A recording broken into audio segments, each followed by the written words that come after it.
ninguém o contestava, um dos únicos exploradores do mundo da desconhecida física, até quando, para seu desagrado, nasceu... Eu, Galileu.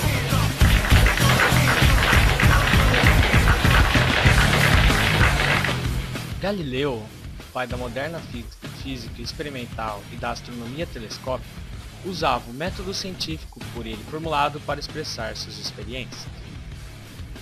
Foi o iniciador do método científico moderno.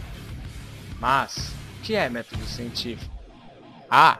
Método científico é quando o homem realiza experimentos à base de métodos racionais. B. Método científico é a estruturação de um diálogo racional do homem com a natureza, através do qual pode estabelecer as bases do entendimento dos processos naturais. C. Método científico é tudo que o homem faz no seu cotidiano envolvendo a racionalidade, sem envolver emocionalismo. Resposta correta é B. Oba! Mas, como falar com a natureza? Como perguntar a ela? Mais difícil ainda, como entender a resposta? Galileu mostrou que isso poderia ser feito pela linguagem matemática, geométrica e tudo que torne quantitativa a observação de um fenômeno. Com isso, Galileu formulou seu próprio método científico, que consistia em observação, hipóteses e confirmação das hipóteses através de experiências. Um dia, Galileu estava no Duomo de Pisa quando sua curiosidade foi atraída pelo movimento de uma lâmpada.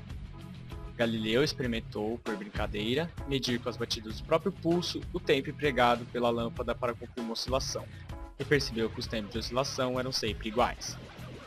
Pendurada a uma longa corda e empurrada pelo sacristão que acabara de acendê-la, oscilava com aquele típico movimento que nós chamamos de pendular. Teve então a maravilhosa intuição de que aquele movimento tão regular podia ser explorado justamente para medir o tempo, e desenhou ele mesmo um modelo de relógio a pêndulo. Sobretudo foram dois experimentos simples, mas espetaculares com os quais ele demoliu as ideias antigas. Aristóteles previa que os corpos mais pesados caíam mais rapidamente que os leves. Para demonstrar que Aristóteles estava errado quando afirmou que a velocidade de um corpo em queda é razão direta de seu peso, realizou experiências com bolas de ferro rolando sobre um plano inclinado. Os céus eram fixos e imutáveis, supostamente porque, como obra divina, seriam eternos. Galileu aperfeiçoou a luneta inventada pelo holandês Hans Lippershey e em 1610 observou montanhas e crateras na Lua, manchas no Sol e 4 satélites em volta de Júpiter. Sua descoberta tirara a importância do homem como centro do universo, maculando a perfeição dos céus. Falava publicamente, como em livros, que a Terra girava em torno do Sol, heliocentrismo copernicano, e não o contrário. Ao criticar abertamente a física aristotélica e o sistema geocêntrico de Ptolomeu, o sábio italiano acabou recebendo sua primeira advertência formal da Inquisição, que condenava as teorias sobre o movimento da Terra e proibiu o ensino do sistema heliocêntrico de Copérnico. Quando em 1632 Galileu publicou seu polêmico Diálogo sobre os dois maiores sistemas do mundo, logo recebeu uma ordem para se apresentar em Roma. Lembramos-nos que Galileu feriu a igreja com seus ensinamentos, simplesmente por contrair o dogma cristão que são considerados incontestáveis. Em vez de crer na palavra divina, Galileu acreditou na experiência para chegar à razão e usou assim a matemática como linguagem.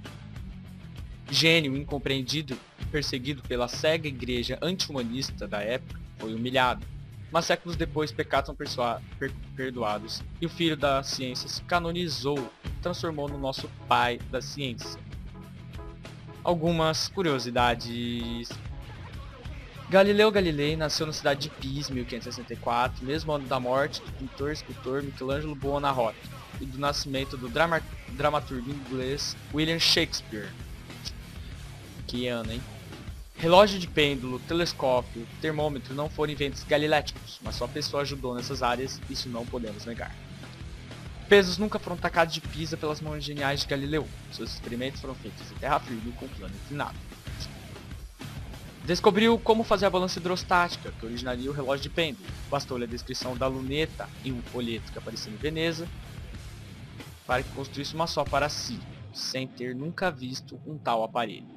O primeiro, de Veneza, aumentava 9 vezes. O segundo, de Galileu, 30 vezes e era superior a qualquer outro já fabricado.